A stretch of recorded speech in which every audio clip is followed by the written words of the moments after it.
Alright, what's good, y'all?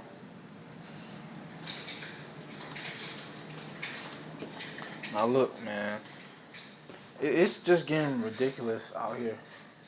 Now, I was gonna get on here and talk about politics because I think there's a serious misconception, all kinds of misconceptions about. I'm not trying to act like I'm a professional with politics, because I'm not, but I can pretty easily call it as how I see it. We all know what the big issue of politics this year is. I think it's pretty. You don't have to be a professional to know this. You don't have to have a degree. You don't have to even have gone to college. I am in college currently, but you don't even have to have a college education. You can even have a high school education and understand exactly what's the big issue that's going on this year. Now, like I said, there's a big issue with politics. Now, it's obviously we know that this is an election year. You know, there's a pandemic going on. It's a lot of crazy stuff going on. It's a lot of chaos that's arousing about 2020. That's understandable. I get it. I get it. People have their different views and opinions and viewpoints about everything, and that's totally understandable. Like, we weren't put in this world to think the same. Like, nobody thinks the same. Obviously, you know that nobody believes in the same thing. We have multiple different religions for a reason. I mean, what you believe is what you believe. That's totally fine. But the problem is, the major problem that you can go back through time and look at this across history. But the major issue is the polarization. And just the hatred of opposition. The hatred of the opposing thought, the opposing viewpoint.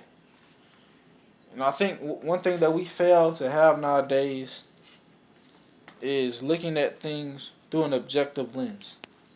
You look at politics. The main thing I'm talking about is the overall polarization in politics. Like, you see that across the board. Just look at liberals and conservatives. If you want to be a liberal, cool. If you have a reasonable explanation of why you think and why you feel like things should change and all that kind of stuff, that's cool. If you want to be a liberal, I'm not going to knock you for it. I may not agree with everything you have to say, but what I do have a problem with, and what I think a lot of people have a problem with, is the fact that we have just a lot of people not being able to see the other side. Now, they don't look at things through an objective lens. They don't look at things through really any lens but their own.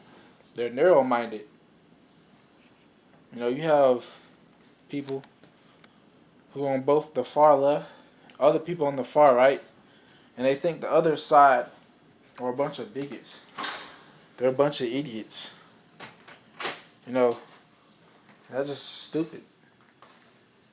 The other side, they have their reasons, they have their viewpoints for why they think the way they do. So conservatives, they have a reason for why they think the way they do. Liberals the same way. I don't have a problem with it. Wherever you stand, that's where you stand. As long as you have a good explanation for why you stand where you stand, then nobody should knock you. In my opinion, you have a solid explanation for why you're on the liberal bus. You have solid explanations, just stuff to bat why. Not stupid things, not stupid stuff like, well, I think college should be free for everyone, or I think that everyone, no matter what, should have free health care. Even give it to the immigrants, Y'all, some liberals, they want to give free health care to just anybody who comes to this country. Some of them might not even be legal. That's a problem. But some of the stuff they say, I get it. I definitely get it. I think we all should have a better understanding and just listen. Be open minded. I get it. like we see a lot of these situations what's going on now with all the protests that's going around the country, and some things are still going on, and that's cool. If you're out there protesting, that's totally fine. Just as long as you're protesting for something, as long as you're obeying the law and being a law-abiding citizen. But the problem is we see people who are not being law-abiding citizens. They're breaking the law. They're looting. They're rioting. And they're destroying whatever movement. Heck, they're probably not even a part of the movement. They're just taking advantage of the situation, as far as I see. And that's an issue. So, like, I understand both sides of the aisle. Like I said, throughout history, we've always had two different sides. I mean, like I said, now modern times, we have liberals who believe that there needs to be rapid change. Some of them even want socialism. But I mean, you have to have a good reason and you have to have a good plan and explain why. I think the main problem is ignorance and just a lack of education, a lack of explanation. I ain't talking that much about conservatism because I mean we all understand, conservatives and their viewpoints. They think that things shouldn't change that much. They're totally fine with the state of things. Not necessarily I'm talking about the coronavirus and all that, but how they don't want, all this rapid change. They certainly don't want socialism. They certainly don't want, just a lot of added policies and new things to come out. And that's totally understandable. I mean, they have a good explanation for that, then cool. As long as we don't have people being ignorant and not aware of the situation. Because conservatism can be a good thing. It can be a good thing. It can also be a bad thing. When we look at history, there were times where being conservative and having that mindset was a good thing. There were times where it wasn't.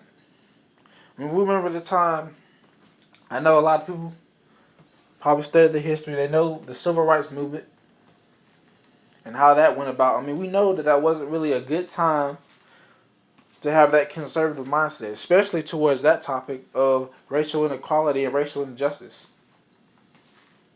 Back in the 60s, we know black people were second-class citizens in that time, in the 1960s. So there's no reasonable explanation to have a conservative mindset because you want things to stay the same. You want to keep everything where it's at when it should be. Well, we obviously know that we need to have the mindset of going forward and making things right because the country at that time was clearly racist. Very racist. So obviously at that point in time, having a very liberal mindset was completely understandable. I couldn't agree with it more. But now, it's a lot more controversial. We hear in 2020, racial injustice, racial inequality. Black people are still being oppressed in 2020. That's what we're hearing in 2020. Talking about 50, 60 years later. Some people agree with that. Some people are on the bus. Some people are not. Like I said, once again, if you have a reasonable explanation to prove why, then go ahead. Go about your movement. Go about the protesting. Go about the liberal mindset. But you shouldn't get upset about the other people on the other side, the right, that doesn't agree with that because this isn't 1960s. It isn't black and white. There's no white only signs anymore. There's no Jim Crow laws. We're not in that era anymore, so it's a lot less black and white. Like back then, obviously, there needed to be change. It was pretty obvious. I mean, I don't know how you didn't see it unless you was clearly a racist or just didn't care.